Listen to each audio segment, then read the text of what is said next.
Morning. Hello. Despite our best intentions, accidents do happen.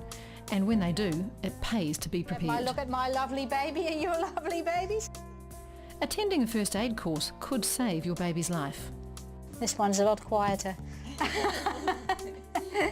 Margot has agreed to come to Crystal's home to share some of her knowledge. Your child isn't breathing and not responding to you, dial 111 and then you start CPR. Now first of all, with an infant, pick them up to find the response and go, hey, wake up baby, wake up, or call their name.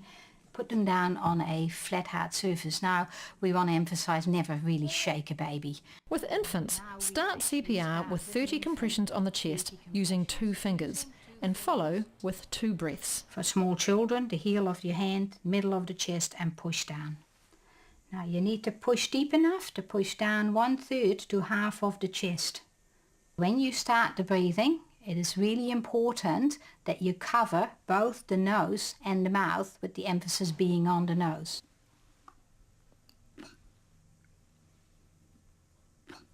Two breaths, then 30 compressions. 30 to 2 no matter who. 30 and 2 breaths.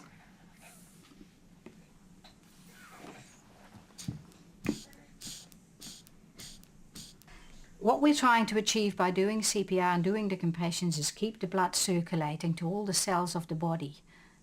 And then when the ambulance arrives, they then have a live baby to work with. Now we will cover choking. If your infant is conscious, pick them up, have a look. If you can see it, you may remove it. If not, turn them over, put them on your thigh, and then between the shoulder blades, with the heel of your hand, give them a blow. If that hasn't removed itself, again,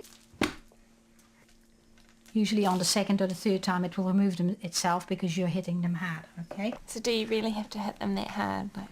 Well, you have to hit them hard enough for the object to come out of their throat. So if the first time you hit them and it hasn't removed itself, then hit them harder the next time. Okay. You can do that up to 5 times. Turn them over. If it hasn't, it's still there, you can't see it.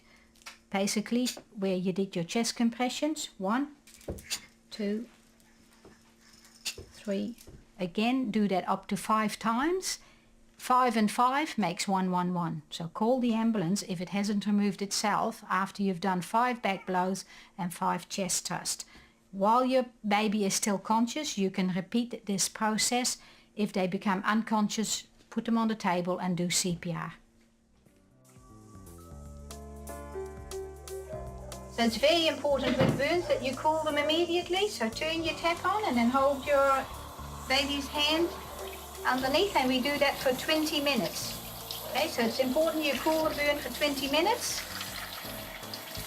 After we've cooled it for 20 minutes, we cover it with cling wrap. And that cuts it off from air and protects it from infection.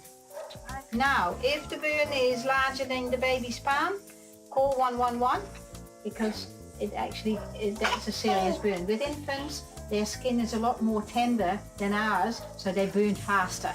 Keep the cling wrap on until you get to hospital or the ambulance arrives. And make sure your child is supervised at all times.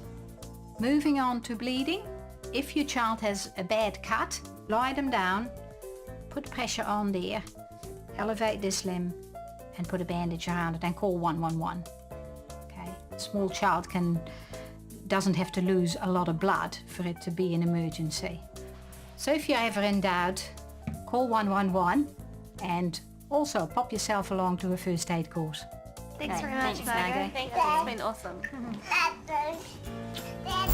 Raising children's here to support you, but there's much to learn as a parent. So make sure you seek further advice and help. A good start is a social service agency, an early childhood education provider, or a health professional. This is made by Raising Children Media.